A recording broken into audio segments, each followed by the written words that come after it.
झालीस पंचशील तू झालीस त्रिसरण. मला ऐश्वर्या मॅडमने आज सकाळी मला विचारलं, सर एक प्रश्न विचारायचा. ऐश्वर्या मॅडम म्हणजे साहेबांच्या ज्या PA आहेत, त्या म्हटलं प्रत्येक पत्रिकेमध्ये असं लिहिलेलं असतं की वामनदादांच्या निवडक गीतांमधून, प्रत्येक मैफलीमध्ये वामनदादांचीच गाणी, अशी किती गाणी आहेत म्हटली ते मला त्यांनी विचारलं. आणि प्रत्येक प्रसंगाला ते गाणं आहे. मी म्हटलं ती तर 10,000 गाणी आहेत, म्हणजे माझा जन्म कमी पडेल ते गाणे म्हणायला. 10,000 गाणी आहेत आणि प्रत्येक प्रसंगावर गाणं. काल आमच्या रेखा शेळके मॅडमने फार सुंदर त्याच्यावर ते आजच्या कार्यक्रमाचं अपील ज्याला म्हणू आपण ते केलेलं आहे. त्यांच्या आवाजात आहे ते आम्ही शेअर पण केलेलं आहे. म्हणजे 10,000 गाणी आणि विविध प्रसंगावर कोणतीही मैफल, म्हणजे आता बगाटे साहेब म्हटलं की कितवी मैफिल आहे म्हणून, 16वी मैफल आणि 16 मैफलमध्ये वामनदादांचीच गाणी आहेत. त्याचं वैशिष्ट्य आणखी एक असं आहे सपकाळ सर, की एक गाणं रिपीट नाही. तुम्ही एखाद दोन, कबीरानंद दणके साहेब हे प्रत्येक कार्यक्रमाला येत आहेत, पाहतात ते की एक गाणं रिपीट नाही, एखाद दोन सोडून नाही. जसं आज करीते पूजा मी आधी गौतमाची आधी झालेलं आहे एक गाणं, असं एखाद दोन गाणं सोडा. परंतु बाकी मैफलीमध्ये एक गाणं पुन्हा नाही, नव्यानं ते गाणं नवा आशय घेऊन, ही वामनदादांच्या लेखणीची कमाल आहे. म्हणजे वामनदादांना सॅल्यूटच करायला पाहिजे आपण की इतकी प्रतिभा मोठी. म्हणूनच MGM विद्यापीठानं वामनदादांना डिलीट या पदवीनं सन्मानित केलेलं आहे मित्रांनो. पहिली डिलीट त्यांची, म्हणजे पहिला आपत्ती सकाळ साहेब मोठी गोची केली होती माझी सगळी. म्हणजे निर्णय कोणाचा, आम्ही वामनदादांना डिलीट द्यायची का अण्णाभाऊंना, म्हणजे तो सरांनी तुम्ही निर्णय घ्या म्हणले. कारण एकच सपकाळ साहेबांचं म्हणणं असं होतं की एकच डिलीट दिली जाऊ शकते. या ठिकाणी संजय गायकवाड पण आहेत त्या प्रसंगाचे साक्षीदार. म्हणजे आणि सगळ्यांना हे माहित होतं की मी वामनदादावर PhD केलेली आहे, वामनदादा माझा जीव का प्राण आहे. मग सर काय करतील तर वामनदादांना डिलीट द्या म्हणून पहिले असं म्हणतील. बगाटे साहेबांना हा किस्सा माहित नाही म्हणून सांगतो. आणि सपकाळ साहेबांनी मीटिंग अरेंज केली बोर्ड मेंबरमध्ये, बोर्ड ऑफ डायरेक्टरच्या मीटिंगमध्ये मी तो प्रस्ताव ठेवला होता. आणि मी पहिल्यांदा पहिली डिलीट हे अण्णाभाऊ साठेंना द्या असं मी सांगितलं. पण का असं साहेबांनीच मला प्रश्न विचारला, का असं? मी म्हटलं आपण त्या दोघांच्या मध्ये कशाला पडायचं, ते 2 वर्ष मोठे आहेत. कोण? अण्णाभाऊ. वामनदादापेक्षा 2 वर्ष मोठे आहेत. आणि अण्णाभाऊंवर वामनदादांनी 50 गाणी लिहिलेली आहेत. अण्णाभाऊ मोठे भाऊ, छोटे भाऊ व्हा तुम्ही, व्हा वामनचं फिरतं गाणं, बिरबिरतं संगीत व्हा, सावित्रीची ममता आणि ज्योतिबाची प्रीत हो.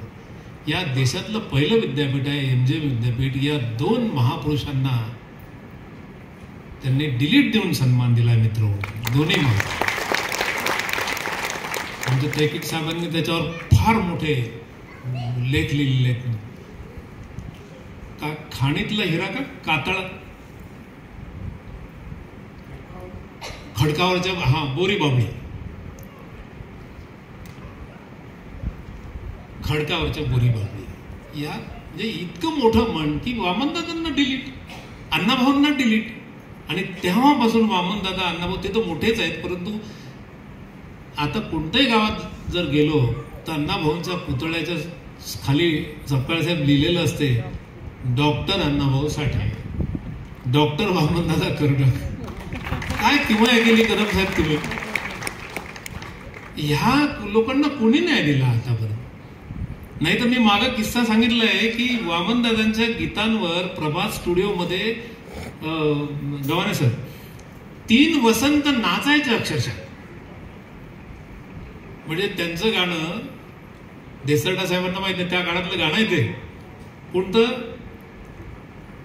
सांगा या वेडीला माझ्या गुलछडीला, हिच्यासाठी आलो मी सासूरवाडीला. हे एक गाणं जे गाजलेलं आहे वामनदादाचं. दुसरं गाणं त्यांनी चलग हरणे तुरु तुरु चिमण्या उडती बुरू बुरू, चल चल भरभर पाय उचल चल रानमळ्याची वाट धरू. हे गाणं नुसतं म्हटलं ना साधं तरी संगीत जन्माला येते. हे ओरिजिनल संगीतकाराचं लक्षण आहे, लक्षात. हे जेव्हा गाण्याची प्रक्रिया चालली होती तेव्हा 3 वसंत, वसंत प्रभू वसंत देसाई आणि वसंत पवार हे तीनही संगीतकार कमरेवर हात ठेवून ताल धरून नाचत होते. हे साध्या वामनदादांच्या गाण्यावर असं लिहिताय. मला जगदीश ठोकुळकर नेहमी म्हणायचे की वामनदादा आणखी 15 दिवस जर प्रभात स्टुडिओमध्ये जर थांबले असते तर आमच्यापैकी गीतकाराच्या नाम तालिकेमध्ये कोणाचंही नाव नसतं.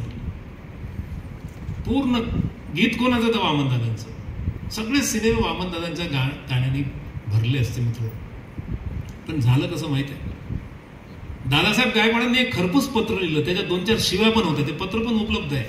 आणि एका विशेष दूताकडनं पाठवलं की वामन कुठे आहे. मग कोणीतरी सांगितलं वामन तर प्रभात स्टुडिओमध्ये पुण्याला गेलेलं आहे, रेकॉर्डिंग करतोय. म्हणजे समाजाचं सावरायचं सोडून ते प्रभात स्टुडिओमध्ये काय करतं म्हणून चिठ्ठी लिहिली खरपूस. आणि वामनदादांनी चिठ्ठी वाचली. वाचल्याबरोबर चप्पल पायात घातली, जे निघाले पुन्हा स्टुडिओचं नाव घेतलेलं नाही. एक सुंदर शेर त्यांनी लिहिला, बाग मागे आणि आग होती पुढे. बघा, मी जे सोडलं तिथं बगीचा होता आणि मी जे धरलं तिथं आग आहे.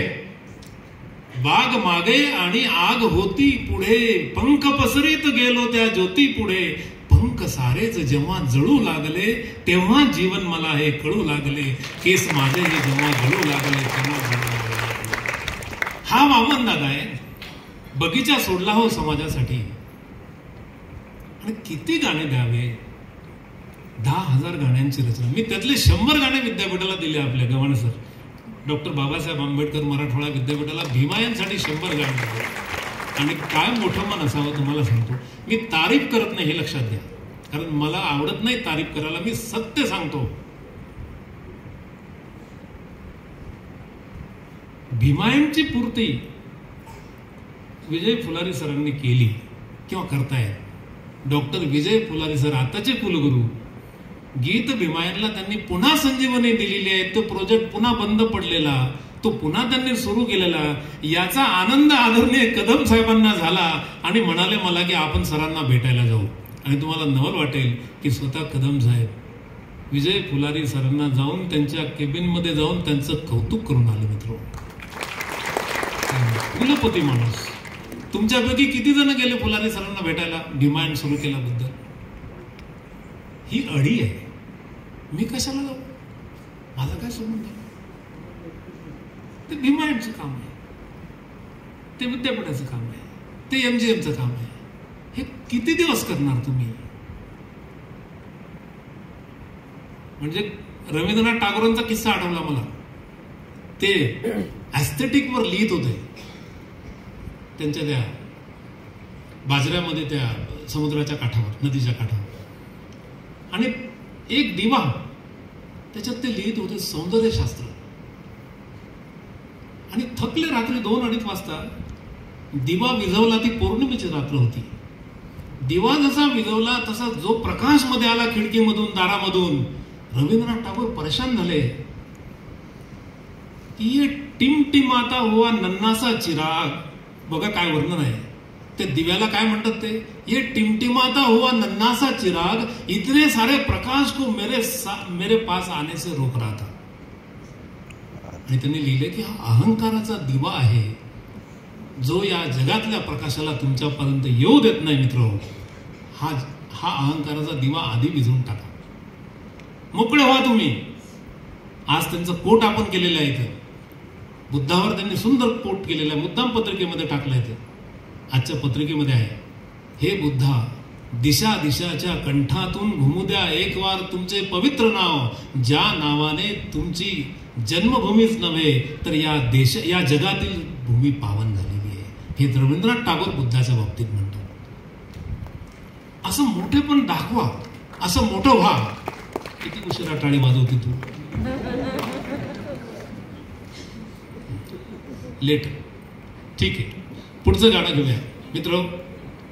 हा वामनदादा, एक गाणं मुद्दाम वामनदादावर ठेवलेलं आहे. मुकुंद सोनवणे सर एक गाणं मुद्दाम वामनदादावर ठेवलं की वामनदादाच्या प्रतिभेची उंची आपल्याला कळावी. फक्त काय तर तो फकीर म्हणून जो आपण केप्ट असाइड केलेला माणूस मिर्झा गालिब तुम्हाला सगळ्यांना माहित आहे. वामनदादांच्या काव्यसृष्टीवर बोलतो आता. मिर्झा गालिबने कवन केलेले आहे. सम्राट म्हटलं जाते मिर्झा गालिबला. आणि सुंदर कवन केलेलं आहे कोणतं? इब्ने मरियम हुआ करे कोई मेरे दुख की दवा करे कोई, इब्ने मरियम हुआ करे कोई मेरे दुख की दवा करे कोई, बात पर यूं जुबान कटती है, बात पर यूं जुबान कटती है, वो कहे और सुना करे कोई, इब्ने मरियम हुआ करे कोई. हे फक्त उदाहरण लक्षात ठेवा. काय म्हणतात मिर्झा गालिब? कुणीतरी मरियमच्या पोटी जन्माला यावा. येशू कशासाठी जन्माला यावा? मेरे दुख की दवा करे कोई. तू मरियमच्याच पोटी का जन्माला यावा? तुझ्या घरात का जन्माला येऊ नये? म्हणजे माझ्या दुःखाला वाचा फोडण्यासाठी मरियमच्या पोटी कोणीतरी बाळ जन्माला यावा, त्याने माझं दुःख कमी करावं. हे लक्षात घ्या. फक्त उदाहरण लक्षात ठेवा. केशव सुद्धाचं दुसरं उदाहरण सांगतो. एक तुतारी द्या मज आणुनी फुंकीन मीती स्वप्राणाने, भेदून टाकीन सगळी गगने दीर्घ तिच्या त्या किंकाळाने. एक तुतारी द्या मज आणुनी. यांनी सुद्धा मागणीच करतायत, मला आणून द्या. तुम्ही या महापुरुषी गीतकारांमधली कंपॅरिझन मी तुम्हाला सांगतो. एकच उदाहरण सांगितलं गव्हाण्याचं. अशा 100 कवितांची कंपॅरेटिव्ह स्टडी आम्ही करून ठेवलेली आहे. ते वेळ पडली तर एखाद दिवशी आपण काढू, इथूनच काढू. ते काय म्हणतात हे? एक तुतारी द्या मजा आणून. तुम्ही आणून द्या, मग मी वाजवेल ती. आता तुम्हाला वामन दादा सांगतो कसं लिहितात. गम के मारो जरा ठहर जाओ, गम के मारो जरा ठहर जाओ. हे दुःखग्रस्त माणसांनो थोडं थांबा. गम के मारो जरा ठहर जाओ, गम के मारों की महफिल यही है, अपने नारे यहीं से लगाओ, अपने नारों की महफिल यही है. दुःखानं पीडित असलेल्या माणसांनो तुम्ही इकडे तिकडे जाऊ नका, इथे थांबा, कारण हीच तुमची महफिल आहे. तुमचे नारे इथूनच लावा, इथूनच तुम्हाला आवाज मिळणार आहे, इथूनच तुम्हाला लाभ मिळणार आहे. शेर काय सुंदर आहे बघा. गम के नारे लगाते हैं लेकिन कोई गम को हटाते नहीं है, ऐसे नारों की महफिल नहीं है, ऐसे नारों की महफिल नहीं है, कास्तकारों की महफिल यही है. गम के मारो जरा. कोणी शेतकऱ्यांचं वर्णन गझलेमध्ये केलेलं आठवते तुम्हाला? कधी पाहिलं? शेतकरी कास्तकारों की महफिल यही है. आणि शेर काय लिहिला? गम को जाने और गम को हटाए, गम को जाने. हे बुद्धाचं तत्वज्ञान आहे. ओळखा दुःखाला. गम को जाने और गम को हटाए, प्यास प्यासों की बढ़कर मिटाए, उसके खातिर ये सर भी कटाए, ऐसे यारों की महफिल यही है. गम के मारो जरा ठहर जाओ, गम के मारो की महफिल यही. हा वामनदादा आहे. हा दुसऱ्याला सांगत नाही तिथं व्हावं म्हणून. शिवाजी दुसऱ्याच्या घरात जन्माला नको आहे त्याला, माझ्याच घरामध्ये ही मैफल आहे तुमची. काय क्वालिटी लिखाणाची असते आणि आपण काय करतो. म्हणून माझं विद्यार्थ्यांना सुद्धा सांगणं असतं की गझल निवडायची किंवा गीत निवडायचं तर 70% त्याच्यामध्ये ताकद गीतांमध्ये असली पाहिजे. 30% तुम्हाला मग तबला आहे, पेटी आहे, बासरी आहे, व्हायलिन आहे किंवा चाल आहे, त्याचा 30% लाकूड सागवानी पाहिजे, म्हणजे त्याच्यावर कलाकुसर करता येते. वामनदादांनी जी गीतं दिली ती सागवानी लाकडाची. सांगा धनाचा साठा आमचा वाटा कुठे. हे काय आमचे खरात साहेब बसलेले आहेत ना गायक. सांगा धनाचा साठा आमचा वाटा कुठे आहे. सांगा आम्हाला बिर्ला वाटा टाटा कुठे आहे. हो सांगा धनाचा साठा आमचा वाटा कुठे आहे. हे त्याचा खडा सवाल करणार. परंतु गर्भितार्थ सुद्धा बघा की गम के मारो जरा ठहर जाओ, गम के मारो की महफिल यही है, अपने नारे यहीं से लगाओ, अपने नारों की महफिल यही है. खरं म्हणजे देसरडा साहेबांच्या हातात जर हे गाणे आधी आले असते मला वाटते खूप परिणाम झाला असता का की देसरडा साहेब. एक कॅटलिस्ट म्हणून वामनदादाकडे कसं पाहायला पाहिजे. कॅटलिस्ट म्हणून पाहायला पाहिजे, उत्प्रेरक म्हणून पाहायला पाहिजे. कॅटलिस्ट म्हणजे काय की जो प्रत्यक्ष प्रक्रियेमध्ये भाग घेत नाही परंतु प्रक्रियेची गती वाढवतो, असे गती वाढवणारे वामनदादा आहेत. हे लक्षात घ्या मित्रो. पुढचं गाणं घ्यायचं आहे. आले विहारी मी आले तुझ्यासाठी, पांगळ्याची पालखी मी झाले तुझ्यासाठी. हे गाणं परभणीला वामनदादांनी स्वतः लिहून दिलेलं आहे माझ्या वहीवर. मी आणि माझी मिसेस आमचं नेमकंच लग्न झालं होतं आम्ही दोघं भेटायला गेलो होतो परभणीला. नटराज रंगमंदिरला कार्यक्रम होता आणि वामनदादांनी प्रसाद रूपाने हे गाणं दिलेलं आहे, त्यांच्या हाताने लिहून दिलेलं होतं. घरी गेल्या गेल्या वसमतला मी या गाण्याला तेव्हा कंपोज केलेलं आहे दुर्गा रागामध्ये. काय सुंदर गाणं आहे. आले विहारी मी आले तुझ्यासाठी, पांगळ्याची पालखी मी झाले तुझ्यासाठी. आणि काय वामनदादांना दिसून आलं होतं की MGM मध्ये असं काही होईल, घडेल पुढच्या काळामध्ये. किंवा बाबासाहेब आंबेडकर मराठवाडा विद्यापीठामध्ये भीमायन घडेल, जणू काही त्यांना त्या काळात दिसून आलं होतं. शेवटचा शेर आहे, तुझी वाट धरणारी वाटचाल करणारी. बघा तुम्ही, तुझी वाट धरणारी वाटचाल करणारी, वामनची लेखणी मी झाले तुझ्यासाठी, आले विहारी मी